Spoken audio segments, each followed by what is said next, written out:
Oggi visitiamo il Monte Pasubio, un luogo tragico della Prima Guerra Mondiale, dove si svolse una guerra di mine, ma anche una guerra contro la natura. Il Dente Italiano, situato a 2220 metri sul massiccio del Pasubio, fu l'ultimo baluardo che si oppose alla travolgente avanzata austriaca iniziata il 15 maggio 1916. Alle 4:30 del mattino del 13 marzo 1918, il silenzio della montagna fu squarciato da un boato che fece tremare le valli. Gli austro-ungarici fecero brillare una colossale mina sotto il Dente Italiano.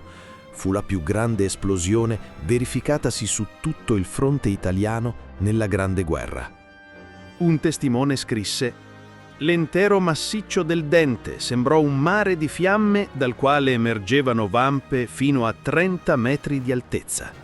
L'aspetto della montagna cambiò per sempre in quel settore.